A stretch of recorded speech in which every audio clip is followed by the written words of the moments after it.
ಮೈಸೂರಿನ ತಂಬಾಕು ಮಾರುಕಟ್ಟೆಯಲ್ಲಿ ಲಂಚಾವತಾರ. ಹುಣಸೂರಿನ ಕಟ್ಟೆ ಮಲವಾಳಿ ತಂಬಾಕು ಮಾರುಕಟ್ಟೆ ಇದು. ರೈತ ಸಿಬ್ಬಂದಿಯಿಂದ ಹಣವನ್ನು ವಸೂಲಿ ಮಾಡ್ತಾ ಇರುವಂತಹ ಆರೋಪ ಕೇಳಿಬಂದಿದೆ. ತಂಬಾಕು ಗುಣಮಟ್ಟ ಪರಿಶೀಲನೆಗೆ ಹರಾಜು ಹಾಕೋಕೆ ಲಂಚಕ್ಕೆ ಡಿಮ್ಯಾಂಡ್ ಇಟ್ಟಿದ್ದಾರೆ.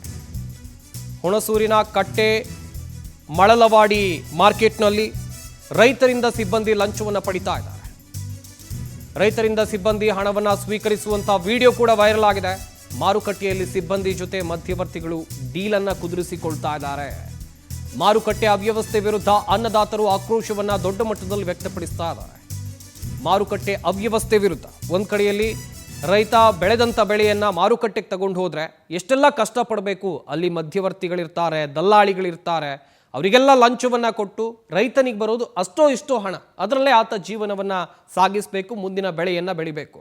ತಂಬಾಕು ಮಾರುಕಟ್ಟೆಯ ಅವ್ಯವಸ್ಥೆಯನ್ನು ನೀವಿಲ್ಲಿ ನೋಡ್ತಾ ಇದ್ದೀರಾ. ಲಂಚಾವತಾರದ ವಿಡಿಯೋವನ್ನು ಕೂಡ ಗಮನಿಸ್ತಾ ಇದ್ದೀರಾ. ವ್ಯಕ್ತಿಗೆ, ಇಲ್ಲಿರುವಂಥ ಸಿಬ್ಬಂದಿಗೆ ಲಂಚ ಕೊಟ್ಟರೆ ಮಾತ್ರ ರೈತರ ಕೆಲಸ ಆಗೋದು. ರೈತರು ತಗೊಂಡೋಗಿರುವಂಥ ವಸ್ತುಗಳು, ಅದು ತಂಬಾಕು ಆಗಿರಬಹುದು ಅಥವಾ ಬೇರೆ ಬೇರೆ ಉತ್ಪನ್ನಗಳೇ ಆಗಿರಬಹುದು, ಅಲ್ಲಿ ಮಾರುಕಟ್ಟೆಯಲ್ಲಿ ಅದಕ್ಕೊಂದು ಬೆಲೆ ಸಿಗೋದು, ಅದು ಮಾರಾಟ ಆಗೋದು. ಇಲ್ದಿದ್ರೆ ಇಲ್ಲ, ವಾಪಸ್ ಬರಬೇಕು ಅನ್ನದಾತ.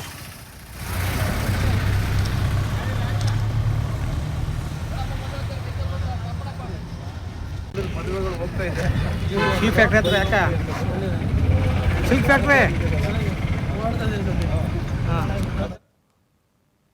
ಎಸ್, ಈ ಬಗ್ಗೆ ಇನ್ನಷ್ಟು ಮಾಹಿತಿಯನ್ನು ಕೊಡ್ತಾರೆ ನಮ್ಮ ಮೈಸೂರಿನ ಪ್ರತಿನಿಧಿ ಪ್ರೇಮ್ ಕುಮಾರ್. ದೂರವಾಣಿ ಸಂಪರ್ಕದಲ್ಲಿ ಜಾಯ್ನ್ ಆಗ್ತಾ ಇದ್ದಾರೆ.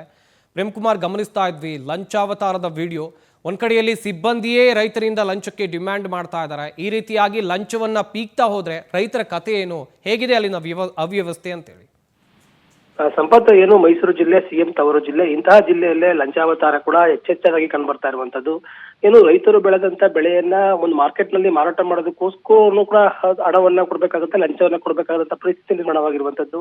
ಸಾಲ ಸೋಲ ಮಾಡಿ ಕಷ್ಟಪಟ್ಟು ಮನೆ ಮಂದಿ ಎಲ್ಲ ದುಡಿದು ಒಂದು ಹೊಗೆಸೊಪ್ಪನ್ನು ಬೆಳೆದಿರುವಂತದ್ದು. ಹೊಗೆಸೊಪ್ಪು ಬೆಳೆದಂತ ಸಂದರ್ಭದಲ್ಲಿ ಅದನ್ನ ಬೇಲ್ ಮಾಡಿಕೊಂಡು ಹೊಗೆಸೊಪ್ಪನ್ನ ಮಾರಾಟ ಮಾಡುವಂತಹ ಮಾರಾಟ ಕೇಂದ್ರಕ್ಕೆ ತಂದಂತ ಸಂದರ್ಭದಲ್ಲಿ ಅಲ್ಲಿರುವಂತಹ ದಲ್ಲಾಳಿಗಳು, ಅಂದ್ರೆ ಕಂಪನಿ ಕಡೆ ಇರುವಂತ ದಲ್ಲಾಳಿಗಳಾಗಿರ್ಬೋದು, ಮತ್ತೆ ಆ ಸೊಪ್ಪನ್ನ ಚೆಕ್ ಮಾಡುವಂತ ದಲ್ಲಾಳಿಗಳಾಗಿರ್ಬೋದು, ಇವರು ಇಬ್ರು ಕಡೆಯಿಂದನೂ ಕೂಡ ಒಂದು ಲಂಚಕ್ಕೆ ಬೇಡಿಕೆ ಇಡ್ತಾರೆ. ರೈತರು ಅದನ್ನ ವಿಧಿ ಇಲ್ಲದೆ ಲಂಚವನ್ನ ಕೊಟ್ಟು ಆ ಒಂದು ಮಾರಾಟ ಮಾಡುವಂತ ಪರಿಸ್ಥಿತಿ ನಿರ್ಮಾಣವಾಗಿರುವಂತದ್ದು. ಇಂತಹ ಪರಿಸ್ಥಿತಿ ಮೈಸೂರು ಜಿಲ್ಲೆಯ ಏನು ಹುಣಸೂರು ತಾಲೂಕಿನಲ್ಲಿರುವಂತಹ ಒಂದು ಕಟ್ಟೆಮಾಳವಾಡಿಯಲ್ಲಿರುವಂತಹ ಒಂದು ಹೊಗೆಸೊಪ್ಪು ಮಾರಾಟ ಕೇಂದ್ರ ಏನಿದೆ, ಆ ಕೇಂದ್ರದಲ್ಲಿ ಇಂತಹದೊಂದು ಘಟನೆ ಕಂಡು ಬಂದಿರುವಂತದ್ದು. ಸಾಕಷ್ಟು ರೈತರು ತಮ್ಮ ಬೆಳೆಗಳನ್ನ ತರ್ತಾರೆ, ತಂದು ನೇರವಾಗಿ ಮಾರಾಟ ಮಾಡಿದ್ರೆ ನಮ್ಗೆ ಆದಾಯ ಸಿಗುತ್ತೆ ಅಂತ ಹೇಳಿ ಒಂದು ಆಸೆಯನ್ನ ಇಟ್ಕೊಂಡಿರ್ತಾರೆ. ಆದ್ರೆ ಆ ಸ್ಥಳಕ್ಕೆ ಮಾರಾಟ ಕೇಂದ್ರಕ್ಕೆ ಬಂದಂತ ಸಂದರ್ಭದಲ್ಲಿ ಕೊಂಡುಕೊಳ್ಳುವವರ ಏನಿದ್ದಾರೆ, ಕಂಪನಿ ಕಡೆಯವರು ಏನಿದ್ದಾರೆ, ಅವ್ರಿಗೂ ಕೂಡ ಒಂದು ಲಂಚವನ್ನು ಕೊಡಬೇಕಾಗುತ್ತೆ. ಮತ್ತೆ ಹೊಗೆಸೊಪ್ಪು ಗುಣಮಟ್ಟದಾಗಿದೆಯಾ ಅಥವಾ ಗುಣಮಟ್ಟದ ಇಲ್ವಾ ಎಂಬುದನ್ನ ಪರೀಕ್ಷೆ ಮಾಡುವಂತ ಸಿಬ್ಬಂದಿಗಳಿಗೂ ಕೂಡ ಒಂದು ಲಂಚವನ್ನ ಕೊಡಬೇಕಾಗುತ್ತೆ. ಈ ಹಿನ್ನೆಲೆಯಲ್ಲಿ ನಾವು ಬೆಳೆದಂತ ಬೆಳೆಗಳಿಗೆ ಒಂದು ಬೆಲೆ ಸಿಗ್ತಾ ಇಲ್ಲ, ನಾವು ನಷ್ಟವನ್ನ ಅನುಭವಿಸ್ತಾ ಇದೀವಿ. ಮತ್ತೆ ನಾವು ಏನಾದ್ರೂ ಕೂಡ ಆದಾಯ ಕಂಡುಕೊಳ್ತೀವಿ ಅಂತ ಹೇಳಿದ್ವಿ, ಇಲ್ಲಿಗೆ ಬಂದ್ರೆ ಆದಾಯ ಸಿಗ್ತಾ ಇಲ್ಲ, ಇದರಿಂದ ನಷ್ಟವನ್ನೇ ಆಗ್ತಾ ಇದೆ ಅಂತ ಹೇಳಿ ರೈತರು ಆಕ್ರೋಶಕ್ಕೆ ಕಾರಣವಾಗಿರುವಂತದ್ದು. ಸಂಪತ್ತು. ಥ್ಯಾಂಕ್ ಯು ಪ್ರೇಮ್ ಕುಮಾರ್, ತಮ್ಮೆಲ್ಲ ಡೀಟೇಲ್ಸ್ಗಾಗಿ.